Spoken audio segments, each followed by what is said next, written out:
Bonjour les amis, je sais les antisportifs, vous allez gueuler, vous allez dire je parle encore de football, vous en avez rien à foutre, il y a qu'à donner un ballon à chacun et comme ça ils courront pas après. Bon, on connaît, vous savez qu'à chaque fois que je vous parle de football, je vous parle de football d'une manière très politique en mettant le football au centre des projets de société qui existent. Et donc là, hier, c'est le séisme à Marseille. Alors, ça avait déjà commencé à Paris, hein, parce que Marseille et Paris, il faut toujours qu'il y ait une petite rivalité, mais ça se fascine l'un et l'autre. Donc, ça avait commencé à Paris, donc club champion d'Europe et tout, bon, une année exceptionnelle, grâce au gardien italien, entre autres, hein, Donnarumma, qui, très contesté assez longtemps, a fait une fin de saison exceptionnelle, et on peut dire que Paris lui doit beaucoup pour avoir amené sa Coupe d'Europe. Eh ben, le Ripalou, ils l'ont viré. Allez hop, l'autre, il s'est cru le roi du pétrole.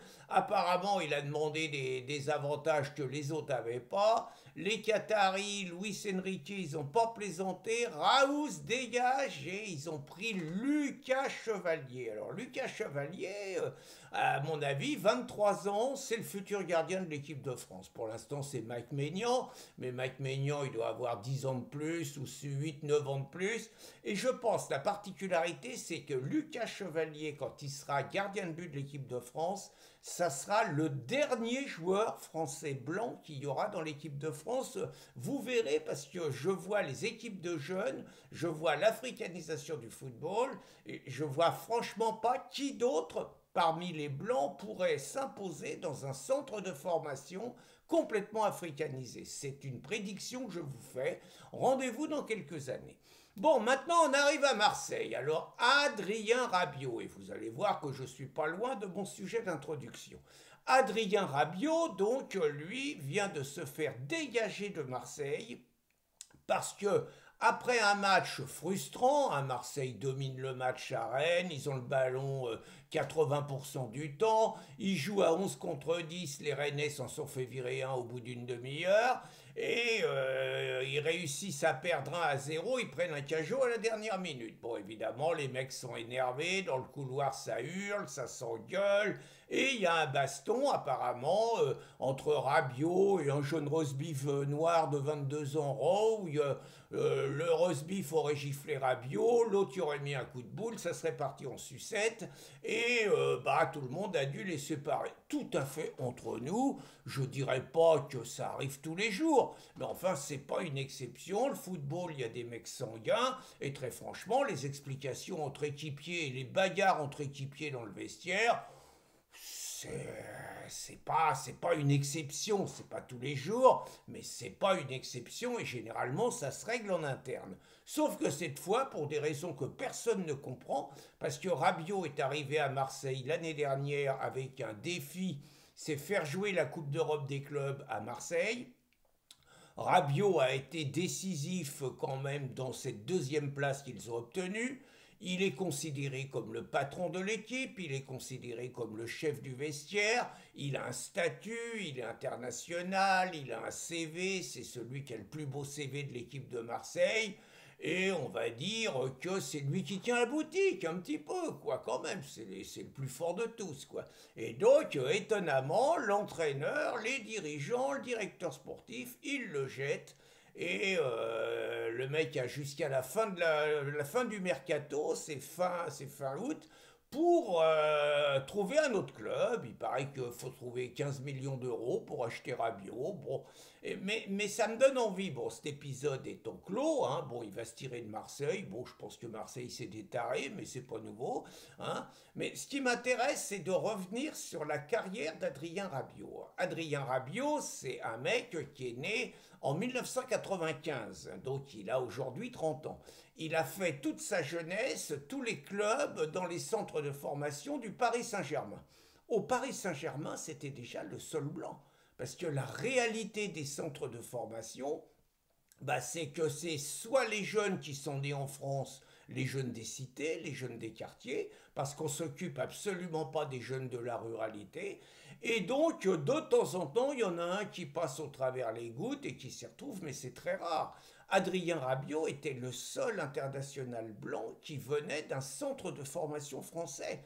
Par exemple, Olivier Giroud n'a jamais été détecté dans un centre de formation français.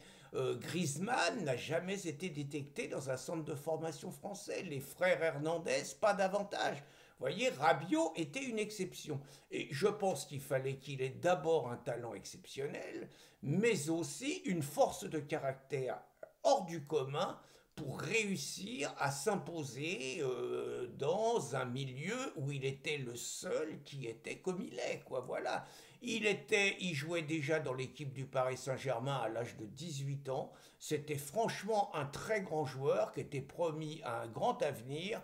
Et il y a eu on va dire, deux ombres dans sa carrière, deux anomalies, quoi. Donc, parmi ses particularités, il n'est pas dans les mains d'un super manager et tout, c'est sa mère, Véronique, qui gère ses affaires. Est-ce que c'est bien, est-ce que c'est pas bien, j'en sais rien, mais ça ne contribue sûrement pas à le faire apprécier dans le milieu où il est quand même très atypique, pour ne pas dire assez marginalisé. Donc, premier énorme truc, le mec il a 23 ans, c'est en 2018 et il est sélectionné parmi les remplaçants par Didier Deschamps pour la Coupe du Monde de football 2018 qui a lieu à Moscou. Et à 23 piges, il estime que le statut de remplaçant est indigne de lui et qu'il a sa place dans l'équipe et il refuse le statut de remplaçant. Évidemment, viré de l'équipe de France, il n'y a rien à dire, hein. Honnêtement, le mec, il se la pète un peu. Même si je pense par ailleurs qu'il avait sa place dans l'équipe. Mais bon, le sélectionneur, il fait des choix, il n'y a plus rien à dire, quoi. Donc, il met quand même du temps à revenir dans l'équipe de France, mais c'est à l'honneur de Deschamps. Deschamps ne rompt pas la discussion et il finit par revenir dans l'équipe de France. Autre élément, le mec a fait toute sa formation au PSG. Il arrive à 23 ans et il va être en fin de contrat dans un an. Le classique, c'est que les clubs n'aiment pas que les joueurs en fin de contrat partent parce qu'ils ne touchent pas de fric sur la vente du mec. Alors que si le mec prolonge son contrat et qu'il le vende, il y a des dédommagements, ça fait partie des magouilles. Et donc le club met le couteau sous la gorge d'Adrien Ravier en lui disant faut que tu prolonges. Et Adrien Ravier, qui a une tête de vache par ailleurs, dit non, moi je veux être libre dans un an de négocier mon contrat comme je veux. Le club arrête de le faire jouer pendant un an. Le mec, il est privé de boulot, il est pas transféré, mais on le laisse sur la touche, il ne s'entraîne pas avec l'équipe, il est marginalisé pendant un an, ce qui est quand même des pratiques légèrement dégueulasses. Il part 5 ans en Italie, il joue à la Juventus de Turin, qui est devenu un club moyen, qui n'est plus le grand club de l'époque de Platini, de Zidane, c'est devenu un club moyen. Mais bon, pendant 5 ans, il fait sa place et tout, il est en fin de contrat et tout le monde pense que les meilleurs clubs européens, il a 28-29 ans, tout le monde pense que les meilleurs clubs européens vont sauter dessus, parce que franchement, le mec a un talent exceptionnel, il a les deux pieds, c'est un des rares joueurs qui est capable de mettre une frappe de 30 mètres du droit ou du gauche au fond, il a un super jeu de tête, il a une technique exceptionnelle, une vision du jeu. Franchement, moi je me suis dit, tous les grands clubs européens vont le vouloir. Curieusement, personne n'en a voulu. J'avoue que c'est une énigme, hein, c'est une énigme pour moi. Personne n'en a voulu et finalement il s'est raccroché à Marseille, lui l'ancien parisien, un peu difficile, mais il est adopté à Marseille. Il vient avec un objectif, l'objectif c'est de faire atteindre la Coupe d'Europe des clubs à Marseille. Il y réussit parfaitement, il est déterminant dans la deuxième place qu'obtient Marseille. C'est toujours un cadre de l'équipe, c'est un cadre de l'équipe de France.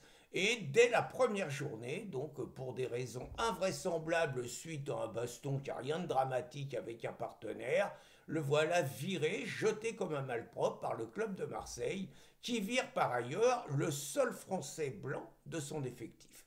Voilà, je voulais vous commenter avec mon regard cette éviction qui étonne, en disant que j'espère que Rabiot, qui respire quand même le football, va retrouver vite fait un club à la hauteur de son talent, et que par ailleurs, j'espère que Marseille va payer au prix fort la saloperie et la connerie qu'il vient de commettre contre un des meilleurs joueurs français.